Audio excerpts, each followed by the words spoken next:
বাংলাদেশের প্রত্যেকটি মাদ্রাসা একটা ক্যান্টনমেন্ট হবে। সেনাবাহিনীর সাথে কাঁধে কাঁধ মিলিয়ে মাদ্রাসার ছাত্ররা দেশ রক্ষায় মাঠে নামবে। আগ্রাসী শক্তিকে বলে দিচ্ছি, আমার দেশের সবুজ লাল পতাকার দিকে যে চোখ তুলবে তার চোখ উপড়ে দেওয়া হবে। আমার বাংলার কোন 1 ইঞ্চি মাটিতে আগ্রাসনের থাবা বসালে সেই কালো হাত ভেঙে দেওয়া হবে। নাহমাদুহু ওয়া নুসাল্লি আলা রাসূলিহিল কারীম, আম্মা বাদ।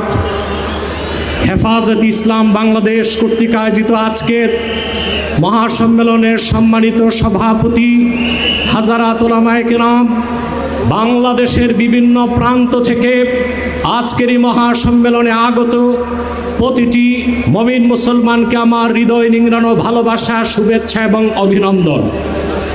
সম্মানিত সুধী, দুটো বিষয় প্রথমেই আসে। একদিকে বিতর্কিত নারী সংস্কার কমিশন করে আমাদের অনুভূতিতে আঘাত দেওয়া হচ্ছে, আরেকদিকে মানবিক করিডোরের সিদ্ধান্ত নিয়ে স্বাধীনতার উপর আঘাত দেওয়া হচ্ছে।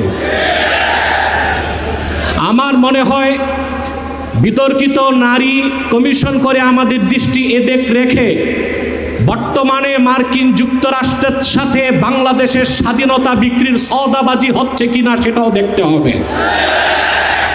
হেফাজত ইসলাম বাংলাদেশ শুধু দাবি করবে না, সকল মাসলাকের মানুষের পূর্ণ সমর্থন হেফাজতের প্রতি আছে, কারণ হেফাজত হচ্ছে বাংলাদেশে সর্ববৃহৎ ইসলামী অরাজনৈতিক সংগঠন। আজ আমি এই জনতার পক্ষ থেকে, বাংলাদেশের কোটি কোটি মুসলমানের পক্ষ থেকে হেফাজতের সম্মানিত আমিরের কাছে বলবো, হেফাজত রাজনীতিতে যাবে না, কিন্তু রাজনীতি নিয়ন্ত্রণ করতে হবে। 53 বছরের ইতিহাস আমাদের কলঙ্কিত। আলেম ওলামা পীর মাশায়েখ আর মাদ্রাসা ছাত্রদের পবিত্র রক্তে পা রেখে তারা ক্ষমতায় যায়, আর ক্ষমতায় যে ইসলাম ও মুসলমানকে চ্যালেঞ্জ করে। এ সুযোগ আর দেওয়া হবে না। অনতিবিলম্বে বিতর্কিত নারী কমিশনের সমস্ত প্রস্তাব বাতিল করলেই হবে না। যে নারী নামের হিজড়াগুলোই দুঃসাহস করেছে, গ্রেফতার করে তাদেরকে আইনের আওতায় আনতে হবে।